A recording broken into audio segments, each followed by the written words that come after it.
Good morning everyone, welcome to civil medicine. हम लोगों ने चैप्टर 6 यानी कि डिज़ाइन ऑफ बीम लेक्चर 1 ख़त्म कर लिया था 6.9 तक।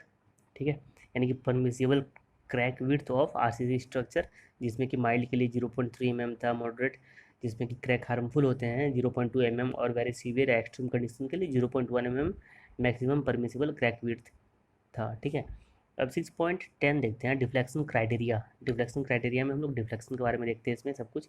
अब 6.10.1 deflection limit, the final deflection due to all loads including the effect of temperature, creep and shrinkage measured from cast level of support of floor, roof and all other horizontal members should not exceed L effective by 250। यानी कि final deflection जो आएगा ना, in short final deflection जो बोला गया है, हर कुछ मतलब जो मैक्सिमम डिफ्लेक्शन होगा, फाइनल डिफ्लेक्शन हर किसके किसके कारण, क्रीप, टेम्परेचर, श्रिंकेज, है ना। हम लोग कहाँ से मेज़र करते हैं, बिल्कुल बिल्कुल कास्ट लेवल से। ठीक है ना, हर कुछ में सब मिला जुला कर देखते हैं डिफ्लेक्शन कितना आ रहा है। तो ये जो फाइनल डिफ्लेक्शन आएगा वो एल इफेक्टिव, यानी कि इफेक्टिव लेंथ ऑफ बीम जो होती है, एल इफेक्टिव इफेक्टिव स्पान जो होती है, एल इफेक्टिव बाय 250 से ज़्यादा नहीं होना चाहिए। ठीक है, डिफ्लेक्शन किसी किसी कारण, dead load, light load, creep, shrinkage, temperature. ठीक है, this limitation is based on crack limitation, है ना। यह क्रैक लिमिटेशन पर बेस्ड है। ठीक है, क्योंकि जाहिर सी बात है डिफ्लेक्शन जितना आएगा फिर क्रैक का चांस उतना बढ़ेगा। ठीक है, तो this limitation is based on crack limitation with which code is very much concern, और कोड इसके बारे में बहुत ज़्यादा कंसर्न है ना, क्रैक के बारे में। एंड टू अवॉइड, और इसे रोकने के लिए क्या, और रोकने के लिए क्या, रोकने के लिए साइकोलॉजिकल फियर ऑफ ऑक्यूपेंट्स और affect of appearance of structure. ठीक है, तो ये जो लिमिटेशन है ना, ये जो लिमिटेशन है अपना, ठीक है, एल इफेक्टिव बाय 250 से कम होना चाहिए डिफ्लेक्शन। ठीक है, सारे के जितने कुछ है सारे के द्वारा जो डिफ्लेक्शन आएगा वो एल इफेक्टिव बाय 250 से कम होना चाहिए। ये है क्रैक लिमिटेशन पे बेस्ड है। ठीक है, और कोड कोड इसके बारे में बहुत कंसर्न है। ठीक है ना, इसलिए किस लिए, क्योंकि इसमें क्या होता है, डिफ्लेक्शन आने से क्या होता है, साइकोलॉजिकल फियर बनता है। जाहिर सी बात है, अगर आप भी रहोगे कोई घर पर, उसमें बीम में देखोगे अगर क्रैक है, तो मतलब कहीं ना कहीं आपको डर लगेगा, भाई ये यहाँ सो या नहीं, कब गिर जाएगा, कब पता नहीं, है ना। तो इस टाइप का डर बना रहता है। ऊपर से क्या होता है कि फिजिकल अपीयरेंस भी इसका ख़राब होता है घर का। तो ये सब बात आती हैं। बी देखते हैं, the deflection including effect of temperature, creep, है ना, the deflection including effect of temperature, creep and shrinkage occurring after erection of partition and the application of finishes should not normally exceed span by 350 और 20 mm whichever is less। ठीक है, तो किसके किसके द्वारा deflection, temperature, creep और shrinkage के द्वारा डिफ्लेक्शन किस टाइम पे, occurring after the erection of partition and the application of finishes. ठीक है, तो ये स्पान बाय 350 से ज़्यादा नहीं होना चाहिए, एक्सीड नहीं करना चाहिए, स्पान बाय 350 या फिर 20 mm से, इसमें से जो भी कम है, जो भी मिनिमम है, उससे एक्सीड नहीं करना चाहिए डिफ्लेक्शन। ठीक है, आगे देखते हैं 10 पॉइंट। ये सारा कुछ क्लियर हो जाएगा, हम लोग अभी एक क्वेश्चन सॉल्व करेंगे ना, सारा कुछ क्लियर हो जाएगा। ये 6.10.2 डिफ्लेक्शन कंट्रोल। तो if exact calculation of deflection and keeping it with in permissible limit, है ना। ये क्या बता रहे हैं कि एग्जैक्ट कैलकुलेशन जो होता है डिफ्लेक्शन का, ये बहुत ही क्या है, कठिन है। ठीक है, and keeping it with in permissible limit needs a lot of calculation, है ना, और इसमें क्या है, बहुत ज़्यादा कैलकुलेशन करने पड़ते हैं अपन को। तो IS 456 provides a simplified approach, है ना। तो IS 456 जो कोड है, ये अपने को एक सिंप्लीफाइड अप्रोच प्रोवाइड करता है, एक सिंप्लीफाइड तरीका प्रोवाइड करता है to keep the deflection of beam within permissible limit, ताकि डिफ्लेक्शन ऑफ बीम को परमिसिबल लिमिट में रखा जा सके। डिफ्लेक्शन ऑफ बीम को परमिसिबल लिमिट में रखने के लिए एक अपने को एक सिंप्लीफाइड अप्रोच प्रोवाइड करता है ना। अब वो है क्या, वो ये है, देखिए, if L effective by D ratio, जो इफेक्टिव लेंथ है ना उसकी बीम की, एल इफेक्टिव, अगर L effective by effective depth जो है, इसका रेशियो, है ना, जो भी निकलेगा इसका रेशियो क्या है, satisfy the following condition then beam is safe in deflection, है ना। तो L effective by D ratio हम लोगों ने निकाल लिया। अब देखो, सपोर्टिंग कंडीशन अगर कैंटिलीवर है, अगर सपोर्टिंग कंडीशन कैंटिलीवर है, ठीक है, उस केस में क्या होता है, अगर देखिए वैल्यू अगर 7 है ना, अगर वैल्यू क्या है 7 है, तो क्या है, मतलब वैल्यू 7 रहनी चाहिए, ठीक है। वैल्यू हम लोग 7 लेंगे, मतलब उसके लिए सिम्पली सपोर्टेड के लिए 20 लेंगे और कॉन्टिन्यूस के लिए 26 लेंगे, ठीक है।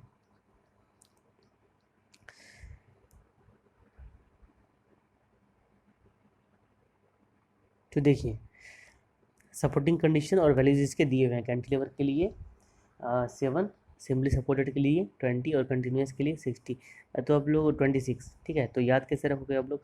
सबसे पहले क्या होता है कैंटिलीवर, देखो कैंटिलीवर कुछ ऐसा होता है, ठीक है ना। तो इसमें एक एक साइड सपोर्ट है, ऐसे याद रखो। तो पहले क्या आएगा, कैंटिलीवर आ गया, फिर क्या आएगा, फिर अपना दो साइड सपोर्ट वाला आएगा, ठीक है, सिम्पली सपोर्टेड, ठीक है। उसके बाद फिर कंटिन्यूस आएगा, यानी कि दो से फिर ज़्यादा सपोर्ट, ठीक है, दो से ज़्यादा सपोर्ट। तो पहले एक सपोर्ट, फिर दो सपोर्ट, फिर ज़्यादा सपोर्ट वाला, कंटिन्यूस, ठीक है। तो इस तरह से आप लोग याद रख सकते हो 7, 20, 26। एल इफेक्टिव क्या होता है? L effective by D should be less than K1 K2 K3 K4, K1 into K2 into K3 into K4, इसका मतलब ये है, ठीक है। के आई क्या है? Modification factor. ये जो K1 K2 K3 K4 क्या है? मॉडिफिकेशन फैक्टर है। K1 क्या है? अभी आप लोगों ने आगे पीछे देखा था कल क्लास में। K1 क्या है? ये K1 ये मॉडिफिकेशन फैक्टर है जो कि इस पे डिपेंड करता है, डिपेंड्स ऑन स्पान, जो कि स्पान पे डिपेंड करता है। अप टू 10 मीटर तक हम लोग K1 के वैल्यू 1 मीटर लेते हैं, ठीक है।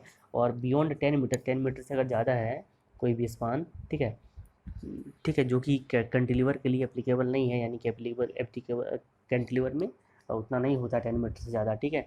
तो उस केस में 10 बाय स्पान कर देंगे, जितना भी आएगा उतना मीटर, ठीक है। K1 का वैल्यू लेंगे हम लोग 10 by span.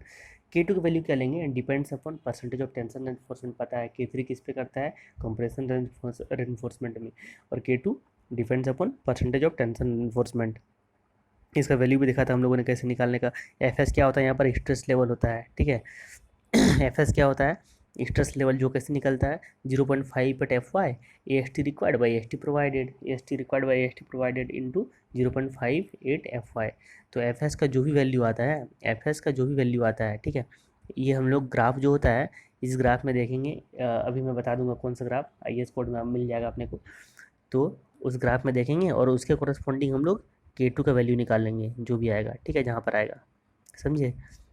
Percentage of tension enforcement. तो देखिए K3 depends upon percentage of compression reinforcement. K3 किस पे डिपेंड करता है? परसेंटेज ऑफ कंप्रेशन रेनफोर्समेंट में, ठीक है। परसेंटेज ऑफ कंप्रेशन रेनफोर्समेंट में 0% से 3% तक देखते हैं हम लोग, ठीक है। इसका वैल्यू K3 का वैल्यू 1 से 1.5 तक दिया हुआ है। तो तो यहाँ पर जितना परसेंटेज रहेगा कंप्रेशन रेनफोर्समेंट का, उसके कॉरस्पॉन्डिंग देख लेंगे हम लोग K3 कितना है, ठीक है, सीधा ऐसे लाइन उधर ले आकर। आगे देखते हैं फिर K4 depends upon ratio of web width by flange width, ठीक है। K4 किस पे डिपेंड करता है? वेब विड्थ और फ्लैंज विड्थ के रेशियो पे, है ना, web width by flange width के रेशियो पे डिपेंड करता है, ठीक है। तो K4 का ये ग्राफ देखिए ऐसा होता है कुछ, web width by flange width, है ना। ये 1 है, ये यहाँ क्या है वैल्यू, देखो इसकी ग्राफ कहाँ से स्टार्ट हुई है? यहाँ 0.1 है ना, 0.1 ये है 0.3 अपना, और ये है फाइनली 1। तो 1 मीन्स क्या होता है? रेक्टेंगुलर सेक्शन के लिए। तो जब भी अगर हम लोग रेक्टेंगुलर सेक्शन डिजाइन करेंगे, ठीक है, अगर रेक्टेंगुलर बीम डिजाइन करेंगे, तो उस केस में क्या होगा, हम लोग ये K4 का वैल्यू 1 लेंगे, ठीक है। वैल्यूज़ दिए हुए हैं K4 का, K4 के वैल्यूज़ दिए हुए हैं 0.7, 0.8, है ना, 0.3 के कॉरेस्पॉन्डिंग, और 0.1 के कॉरेस्पॉन्डिंग 1। तो इस तरह से L effective by D should be less than K1 K2 K3 K4, ठीक है।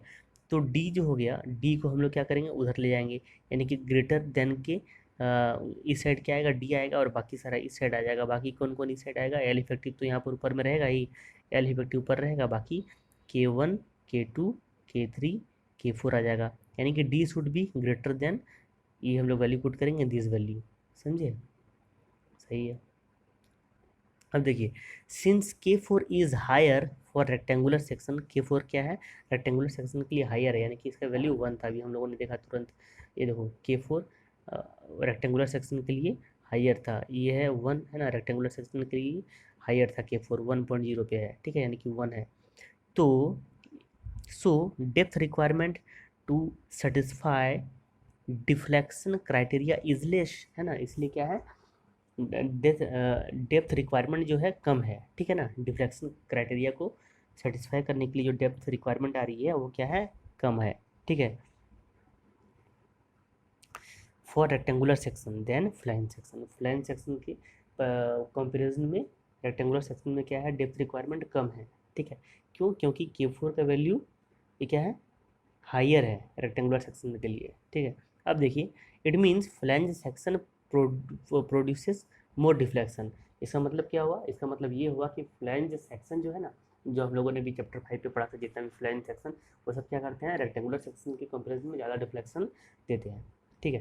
Next point, as percentage of compression steel increases, है ना। नेक्स्ट पॉइंट में क्या बताया जा रहा है कि जैसे हम लोग कंप्रेशन स्टील में कंप्रेशन स्टील बढ़ाते हैं, है ना, परसेंटेज ऑफ कंप्रेशन स्टील जैसे हम लोग बढ़ाते हैं, K3 इंक्रीजेज, सही बात है भाई, बढ़ेगा ही। It means depth requirement to satisfy deflection criteria decreases, इसमें भी यही बात है ना, डेप्थ रिक्वायरमेंट घट जाती है, क्योंकि डिफ्लेक्शन उसमें नहीं होगा, क्योंकि ज़्यादा रेनफोर्समेंट बढ़ाएंगे तो थोड़ा डिफ्लेक्शन कम होगा, सीधी जाहिर सी बात है, इसलिए हम लोगों को ज़्यादा डेप्थ प्रोवाइड नहीं करना पड़ेगा बीम का, ठीक है। तो क्या बताया जा रहा है, as percentage of compression steel increases, percentage of compression steel increases, K3 increases, K3 भी इंक्रीज करता है, ठीक है। It means depth requirement to satisfy deflection criteria decreases, ठीक है। In other words higher percentage of compression reinforcement produces less deflection. इसका मतलब क्या हुआ कि जैसे डिफ्लेक्शन कैसे होता था, डिफ्लेक्शन कैसे होता था, ये देखो, जैसे हम लोगों ने ये बीम बनाया था, ये क्रॉस सेक्शन है, ठीक है, ऐसा कुछ है, हम लोगों ने क्या किया था, यहाँ पर दे दिया रेनफोर्समेंट, ठीक है, यहाँ पर ये रेनफोर्समेंट गया है, साइड से देख रहे हैं हम लोग, तो जैसे लोड पड़ा ना यहाँ पर, जैसे कि लोड आया ना, तो ये क्या हो गया था, ऐसा डिफ्लेक्ट करता था ये, है ना, ऐसा डिफ्लेक्ट करता था, ये होता था डिफ्लेक्शन अपना। लेकिन अगर हम लोग ऊपर में भी रिइंफोर्समेंट दे देंगे, ऊपर में से रहता था, लेकिन अगर ज़्यादा दे देंगे यहाँ पर, ठीक है, तो क्या होगा, ये ऐसा डिफ्लेक्ट नहीं करेगा, ये बिल्कुल अपने पोजिशन पर रहना चाहेगा, ठीक है, इसलिए क्या होता है, डिफ्लेक्शन घट जाता है। तो समझ में आ गया होगा आप लोगों को। तो as higher percentage of compression still increases, K3 increases, it means depth requirement to satisfy deflection criteria decreases. In other words, higher percentage of compression reinforcement produces less deflection, सही बात है। अब देखिए, higher grade of steel produces more deflection, है ना, अभी हम लोगों ने पिछले क्लास में भी पढ़ा था, ठीक है, क्या पढ़ा था कि हायर ग्रेड ऑफ स्टील जो होती है वो ज़्यादा डिफ्लेक्शन प्रोड्यूस करती है, ठीक है। इसीलिए हम लोग स्पेसिंग भी पिछले बार भी हम लोगों ने देखा था पिछले क्लास में कि स्पेसिंग उसकी कम रख रहे थे हम लोग, ठीक है। तो इसीलिए यहाँ पर देखिए, ये जो ग्राफ है, ये जो ग्रीन वाली है ना,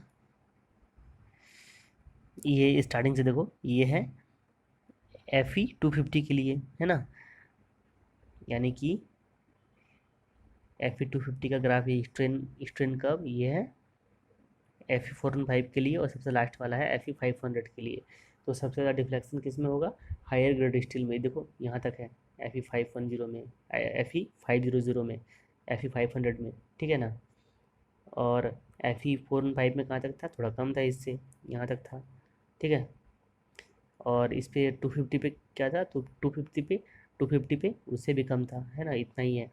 तो ये देखो थीटा जो है, इसके कॉरस्पॉन्डिंग जो है एंगल बन रहा है, ये है थीटा 3, ये इसके कॉरस्पॉन्डिंग थीटा 2, है ना, और थीटा 2 ये रहा, और 500 के कॉरस्पॉन्डिंग ये थीटा 1 बन रहा है एंगल। तो थीटा 1 यहाँ पर क्या है, ज़्यादा है, जाहिर सी बात है, ठीक है, देख लो आप। और थीटा 2 उससे कम है, और थीटा 3 सबसे कम है, यानी कि deflection due to 500 is more than 415 which is more than 250, ठीक है। आगे देखते हैं 6.11, arrangement of loading for maximum bending moment. अब ऐसा है ना कि बीम डिज़ाइन का, जब हम लोग बीम डिज़ाइन करते हैं तो उस टाइम अपने को मैक्सिमम बेंडिंग मोमेंट निकालना पड़ता है, और उसके मैक्सिमम बेंडिंग मोमेंट जो आएगा उसके लिए अपने को बीम डिज़ाइन करना पड़ता है, ठीक है। तो हम लोग लोडिंग कैसे देंगे जो मैक्सिमम बेंडिंग मोमेंट अपने को मिलेगा। तो देखिए, अगर कोई कंटिन्यूस सपोर्ट है, इस टाइप से कंटिन्यूस बीम है, ठीक है, कंटिन्यूस कोई स्ट्रक्चर है जिसमें कि बहुत सारे सपोर्ट्स दिए हुए हैं, तो for maximum sagging span movement है ना, maximum sagging sagging sagging sagging hugging क्या होता है पता है आपको? ये होता है सैग, ये होता है हॉग, ठीक है। तो देखते हैं हम लोग for maximum sagging span movement, ठीक है। तो वही है, सैगिंग क्या होता है अपना, ये डाउनवर्ड डिफ्लेक्शन, इसको सैगिंग बोलते हैं। और ये जो हुआ ये होता है हॉगिंग, ठीक है। और सैगिंग में क्या होता है अपना, टेंशन, टेंशन जोन में क्या होता है, टेंसाइल टेंसाइल स्ट्रेस कहाँ लगता है, टेंशन जोन में। और ऊपर क्या लगता है, कंप्रेसिव स्ट्रेस, ठीक है।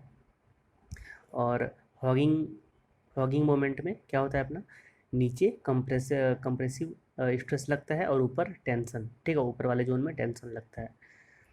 तो ये जो है for maximum sagging span moment, देखिए इसके लिए क्या है ना कि अगर कुछ ऐसा है, छः सपोर्ट है, समझाता हूँ मैं इसको। सैगिंग मोमेंट चाहिए अपने को मैक्सिमम, यानी कि यहाँ पे अपने को मैक्सिमम चाहिए, ठीक है ना, डिजायर्ड अपने को यहाँ पर चाहिए। तो जहाँ पर चाहिए यहाँ पर क्या करेंगे हम लोग, एक लोड रखेंगे, ठीक है। हम लोग क्या किया, हम लोगों ने यूडीएल लगाया, यहाँ पर क्या किया, यूडीएल लगाया सबसे पहले, ठीक है। इसलिए मैंने इसको अलग अलग पेन से किया था कि समझ में आए।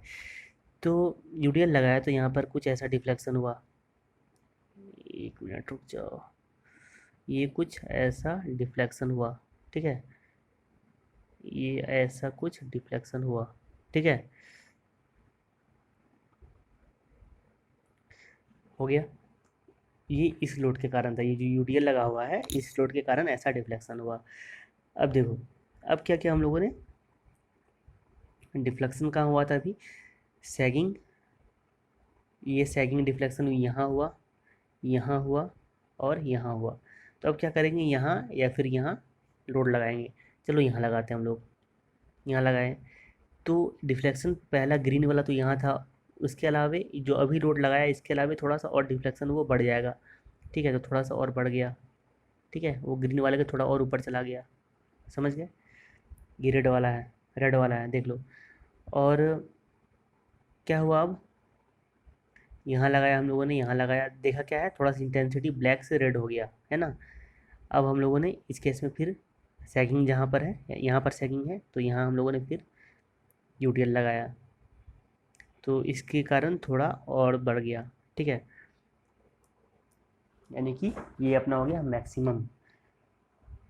तो इस टाइप से जितने भी अगर मान लो और भी सपोर्ट रहेंगे तो अल्टरनेट स्पान्स पे जिस पे कि सैगिंग आ रहा है, सैगिंग मोमेंट जिस पे आ रहा है, ठीक है ना, सैगिंग डिफ्लेक्शन जिस पे आ रहा है उस पे हम लोग इस टाइप से लगाते जाएंगे तो फिर बढ़ते जाएगा, ठीक है। तो अभी जितना भी सपोर्ट है उस हिसाब से ये अपना मैक्सिमम डिफ्लेक्शन ये आया, ठीक है। तो ये जो ग्रीन वाला हुआ ये अपना मैक्सिमम डिफ्लेक्शन है। तो इस ये डिफ्लेक्शन जो है ना, इस डिफ्लेक्शन के लिए हम लोग क्या करेंगे, डिज़ाइन करेंगे बीम को। यानी कि ये जो डिफ्लेक्शन आया है, ये जो जिस मोमेंट के कारण आया है तो उस मोमेंट के कारण हम लोग क्या करेंगे, बीम को डिज़ाइन करेंगे। तो क्या था यहाँ केस वन में, for maximum sagging span moment है ना, span moment, for maximum sagging span moment. तो loading should be applied on span under consideration, जिसको हम लोग कंसिडर कर रहे हैं, लोडिंग इस पर अप्लाई किया जाना चाहिए, plus alternate span, plus alternate एक छोड़कर दूसरे पे।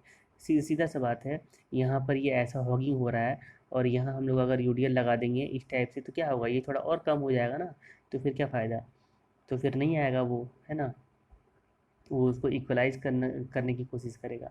इसीलिए केस टू में देखते हैं, for maximum hugging support moment, hugging यहाँ क्या था पहले में, for maximum sagging span moment, sagging span, यहाँ पे हॉगिंग सपोर्ट, ठीक है।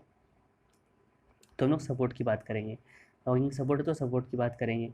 वहाँ हम लोगों ने 6 सपोर्ट लिया था, यहाँ पर लेंगे 3, 6, 7। क्यों, क्योंकि यहाँ पर अपने को क्या क्या कहा गया है, हॉगिंग सपोर्ट, यानी कि हॉगिंग कैसा होता है, ऐसा होता है, सपोर्ट यानी कि सपोर्ट पे लगने का है ना, सपोर्ट की बात कर रहे हैं यहाँ हम लोग, सपोर्ट की बात कर रहे हैं ना कि स्पान की बात कर रहे हैं, ठीक है, सपोर्ट की बात कर रहे हैं। तो ये एक सपोर्ट हो गया, बाकी 3 इधर दे दिया हम लोगों ने, 3 इधर दे दिया, इक्वल बिल्कुल, है ना। तो सीधा सा बात है, हम लोग यहाँ तो ऐसे लगा नहीं सकते सपोर्ट पे, सीधा सपोर्ट से नीचे चला जाएगा लोड, ठीक है। तो क्या करेंगे हम लोग, डिफ्लेक्शन ताकि इस टाइप का हो, डिज़ायर्ड हो, जो हम लोगों को चाहिए, क्या करेंगे, ये जो सपोर्ट है, इस सपोर्ट के अगल बगल वाले स्पान पर हम लोगों ने यूडीएल लगाया, ठीक है। तो अब ये भी बात अपना सीधा सा है कि ये डिफ्लेक्शन कुछ ऐसा तो होगा नहीं, ये सपोर्ट यहाँ पर है, तो ये सपोर्ट को छोड़कर तो भागेगा नहीं ऐसा बीम, ठीक है ना, जो भी बीम स्लैब जो भी दिया हुआ है यहाँ पर स्लैब, ठीक है। तो इसीलिए ये कैसा होगा, कुछ इस टाइप का होगा, इसके कारण ऐसा हुआ, इसके कारण ऐसा हुआ, ठीक है। तो ऐसा हुआ कुछ अपना डिफ्लेक्शन, फिर यहाँ ऊपर जाएगा, फिर ये ऐसा आएगा। सही है, सही है। अब देखते हैं, जैसा कि अपने को पता है कि हम लोगों को ये चाहिए था, ये अपने को मिल गया, ठीक है। यानी कि जो मिला है ये भी सही है, ये भी सही है, हर कुछ इसके हिसाब से सही होता गया है। यानी कि ये जो लगा हुआ है यहाँ पर, ये जो ऐसा डिफ्लेक्शन हुआ है ना, ये सैगिंग जो हुआ है, यहाँ पर हम लोग क्या करेंगे, इसको, इसकी इंटेंसिटी और बढ़ाएंगे, तो यहाँ पर भी असर करेगा, सीधा सा बात है, ठीक है। तो यहाँ हम लोगों ने यूडीएल दे दिया इस बार, तो थोड़ा सा और बढ़ा, थोड़ा सा और बढ़ाइए, ठीक है। और यहाँ तक ये बढ़ा यहाँ तक, फिर इसके इधर आया, और इसके बाद क्या होगा, ये जो सपोर्ट है, मेन सपोर्ट है अपना, इसके बाद क्या होगा, ये बढ़ेगा नहीं, बल्कि थोड़ा सा घट जाएगा, ठीक है, थोड़ा घटेगा, है ना, और थोड़ा घटता जाएगा इसके कारण, है ना, इस यूडीएल के कारण। तो इसीलिए हम लोगों ने ये, अब घटना जहाँ स्टार्ट हुआ है, ये हम लोगों ने पूरा जहाँ से घट रहा है इस सपोर्ट के बाद तक कंसिडर नहीं किया है, ठीक है, ताकि कन्फ्यूज़न ना हो। अब देखते हैं उसी हिसाब से क्या करेंगे, मतलब अपने को कहाँ चाहिए था, इस सपोर्ट पे चाहिए, यहाँ तक हम लोग आ गए, इसके कारण सही है, यहीं तक रहना है अपने को। अब क्या करेंगे, यहाँ भी सैगिंग आ रहा है, तो यहाँ पर हम लोग क्या करेंगे, यहाँ भी हम लोग यूडीएल लगा दिया हम लोगों ने, तो इसके कारण भी ऐसा होता जा रहा है, होता जा रहा है, यहाँ तक आया, और इसके बाद थोड़ा सा फिर घटता जाएगा, ये ब्लैक वाले से भी कम हो जाएगा, ठीक है, ब्लैक वाले से कम हो जाएगा, या फिर मतलब थोड़ा ज़्यादा रहेगा और कम होता जाएगा, चलिए ठीक है। तो इसलिए हम लोगों ने सपोर्ट तक ही लिया है, रेड वाले लाइन को भी, रेड वाले इसको भी और ग्रीन को भी। तो यहाँ अपने को क्या मिल गया, इसके कारण सबके कारण, मतलब हर जगह हम लोगों ने लोड रख कर देख लिया, ठीक है। अगर मान लो ये ब्रिज है, ठीक है, एक यहाँ पर है, क्या है, एक एक ट्रक यहाँ जा रही है, एक ट्रक यहाँ जा रही है, एक ट्रक यहाँ जा रही है, तो मतलब देखो, मतलब कितनी खूबसूरती है इसकी, डिजाइन देखो इसके, है ना, इसके एप्लीकेशन देखो। तो उस टाइम डिफ्लेक्शन सबसे मैक्सिमम कितना आया, यहाँ पर आया, ठीक है ना, जो यहाँ पर आया इसी के लिए डिज़ाइन करेंगे इन तीनों के कारण, ठीक है। इसका मतलब ये है, अगर मान लो यहाँ पर हम लोग क्यों नहीं दे रहे हैं, इस पोर्शन पे अगर मान लो ट्रक यहाँ पर है, तो ये तो ऊपर जा रहा है, और यूडीएल यहाँ पर दे देंगे हम लोग, तो ये थोड़ा और नीचे आ जाएगा, यानी इसको और कम हो जाएगा, इसका मोमेंट है ना, इसमें मोमेंट और कम आएगा, यानी कि वो अपने सपोर्ट में आ जाएगा, अपने सपोर्ट में आ जाएगा, हम लोग के सपोर्ट में, ठीक है, क्योंकि ज़्यादा ये डिफ्लेक्शन नहीं, डिफ्लेक्शन को और कम करेगा ये, क्योंकि एक यहाँ था इसके कारण हो रहा था, और ये ऐसा जा रहा था, ठीक है, ये हॉक कर रहा था, तो इसको थोड़ा और कम कर देगा इसका इंटेंसिटी, ठीक है ना। तो हम लोगों ने उस केस पर लोड लगा कर देखा जहाँ पर करने से और डिफ्लेक्शन बढ़े, ठीक है। तो ये अपना जो सपोर्ट था, ये अंडर कंसिडरेशन था। केस 2 में क्या था, हेडिंग देख लेते हैं, for maximum hugging support moment, है ना। तो ये इस सपोर्ट पे क्या कर रहा है, ये ऐसा हॉग कर रहा है, ये देखो, है ना, ऐसा ऐसा हो रहा है, ठीक है, ऐसा हो रहा है, ये है हॉगिंग।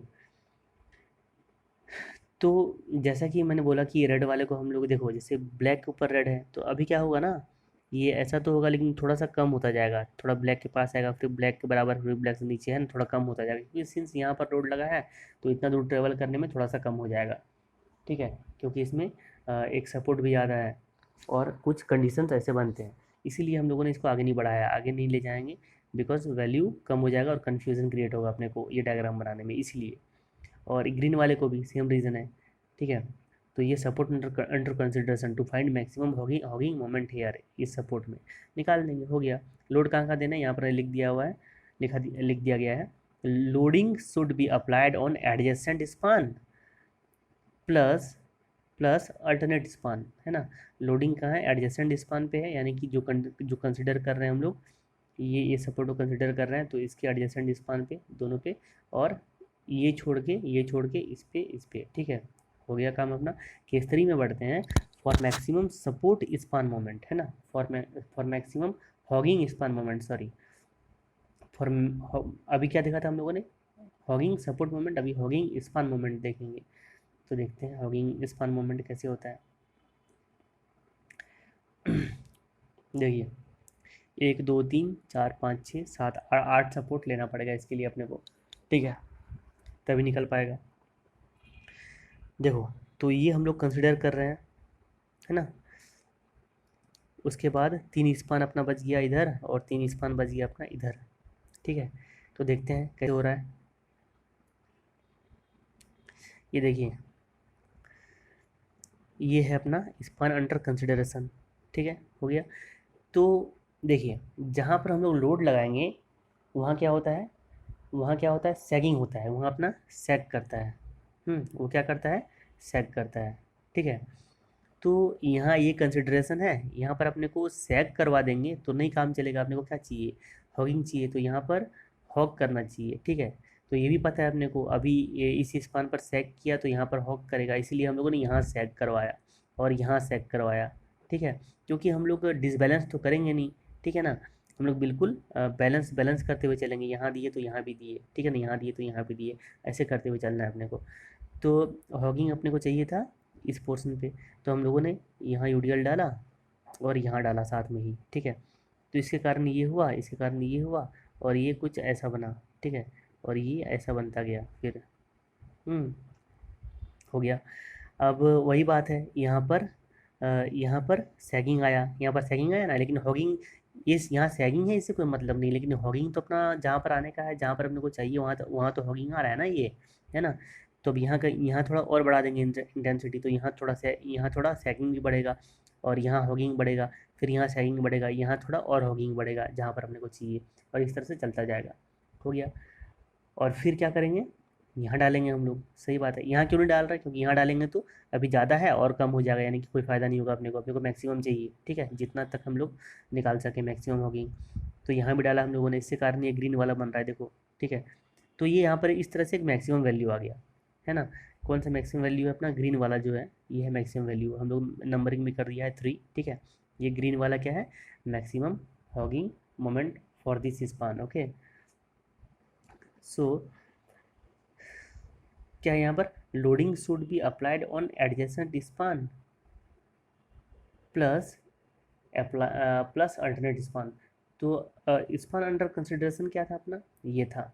तो इस स्पान की एडजेसेंट कौन है, मतलब यानी कि जस्ट बगल वाला ये है और ये है, तो इन पे हम लोग लोडिंग अप्लाई किए, और अल्टरनेट स्पान पे यानी कि ये एक छोड़कर इस पे और एक छोड़कर इस पे, ठीक है, सही है। ये आप लोग एक बार बना लेना ना खुद से, तो बिल्कुल क्लियर हो जाएगा, ये बहुत इंपॉर्टेंट है। केस 4 पढ़ते हैं, बिल्कुल कॉन्सेप्ट अच्छा है ये। केस 4 पढ़ते हैं, for maximum sagging support moment. अब देखो, पहला में हम लोगों ने देखा मैक्सिमम सैगिंग स्पान मोमेंट, ठीक है।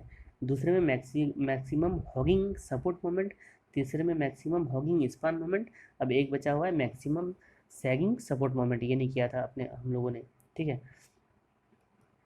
तो देखिए, इसमें हम लोगों ने कितना दिया, 1 2 3 4 5 6 7 8 9, है ना। जिसमें सपोर्ट में जिसमें चाहिए होता है उसमें क्या करते हैं, ऑड में देते हैं, जैसे हम लोगों ने हॉगिंग वाले केस में देखा था उस टाइप से यहाँ पर भी होगा, ठीक है।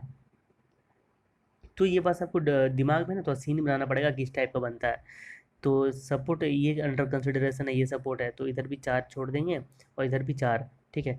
तो यहाँ पर क्या चाहिए अपने को, सैगिंग, यानी कि ये चाहिए अपने को, ये पता है अपने को। तो जो चाहिए ना, पहले सबसे पहले वो ड्रॉ कर लो, बाकी सारा बनता जाएगा, मैं देखो बताता हूँ कैसे।